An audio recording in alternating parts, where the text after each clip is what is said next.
Waziri Mkuu wa Israel Benjamin Netanyahu amesema Israel imekataa rasmi mpango wa vipengele 15 ulioungwa mkono na Marekani unaolenga kuweka utaratibu wa baada ya vita katika ukanda wa Gaza, akikanusha madai kwamba serikali yake imekubali mpango huo unaosimamiwa na kile kinachoitwa Bodi ya Amani.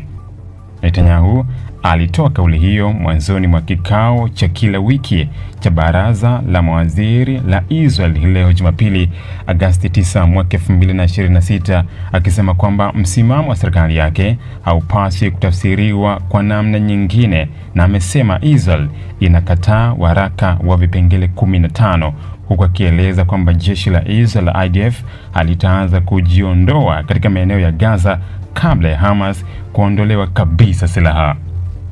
Kauli hiyo inaweka wazi tofauti kubwa kati ya Israel na mpango unaosukumwa na Marekani kupitia Bodi ya Amani, ambao unalenga kuweka mfumo wa usalama na utawala katika Gaza baada ya vita. Mpango huo unahusisha hatua za kuzuia kurejea kwa mapigano, kuanzishwa kwa utaratibu mpya wa usalama na kuingia kwa kikosi cha kimataifa ambacho kinatarajiwa kusaidia kusimamia usalama na mchakato wa kuondolea Hamas silaha. Kwa upande wa Hamas imekubali mpango huo, jambo ambalo limeongeza shinikizo kwa Israel kueleza wazi iwapo nayo iko tayari kutekeleza. Hata hivyo, Netanyahu amesema Israel haikubali masharti ya mpango huo na kwa namna yalivyoandikwa, hasa yale yanayohusiana na kuondoka kwa jeshi la Israel katika maeneo ya Gaza kabla ya Hamas kupokonywa silaha. Netanyahu amesema kumekuwa na watu waliodai kwamba Israel haikuwahi kueleza wazi kwamba imeukataa mpango huo, hivyo akaamua kutoa ufafanuzi wa moja kwa moja. Amesema IDF haitafanya uondoaji wowote wa wanajeshi kutoka Gaza hadi Hamas itakapokuwa imeondolewa silaha kikamilifu. Kwa mujibu wa Netanyahu, swala la kuondoa silaha za Hamas halihusiani tu na silaha nzito zinazotumiwa katika mashambulizi makubwa, bali linahusu kila aina ya silaha ambayo kundi hilo linamiliki. Amesema Israel inataka kile ilichokiita upokonyaji silaha wa kweli, badala ya mchakato ambao kwa mtazamo wa Israel ungeonekana kama Hamas imeondolewa silaha lakini ikaendelea kuhifadhi uwezo wa kijeshi kwa siri.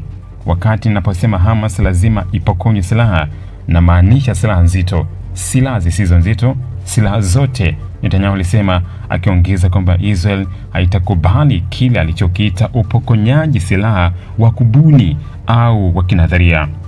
Msimamo huo unagusa moja kwa moja msingi wa mpango wa baada ya vita Gaza, kwa sababu mpango unaungwa mkono na Marekani unalenga kuanzisha hatua ambazo hatimaye zingesababisha kupungua kwa uwepo wa jeshi la Israel ndani ya Gaza. Hata hivyo, amesema kuwa kuondoka kwa IDF hakuwezi kufanyika kabla ya kuhakikisha kwamba Hamas haina uwezo tena wa kijeshi wa kuendelea na mashambulizi yake dhidi ya Israel. Katika hatua nyingine, Baraza la Usalama la Israel limeidhinisha kwa kanuni kuingia kwa kikosi cha usalama cha kimataifa katika ukanda wa Gaza. Kikosi hicho kinatarajiwa kuwa sehemu muhimu ya mpango wa kusimamia usalama wa baada ya vita, kusaidia kuzuia kurejea kwa mapigano na, kwa mujibu wa mpango huo, kushiriki katika mchakato wa kuondoa silaha za Hamas na makundi mengine yenye silaha. Hata hivyo, ndani ya Israel kumekuwa na upinzani mkubwa kuhusu namna mpango huo unavyopaswa kutekelezwa. Baadhi ya mawaziri na maafisa wakuu wa Israel wamekuwa wakimtaka Netanyahu atangaze wazi kwamba Israel haitafungwa na masharti ambayo yanaweza kulazimisha IDF kujiondoa Gaza kabla ya malengo ya kijeshi ya Israel kutimizwa. Ili kuwa mwanafamilia bora wa Global TV, usisahau kusubscribe, like, kushare na kucomment. Baada ya kusubscribe, bonyeza alama ya kengele ili kupata taarifa kwa kila video inayopanda Global TV Online.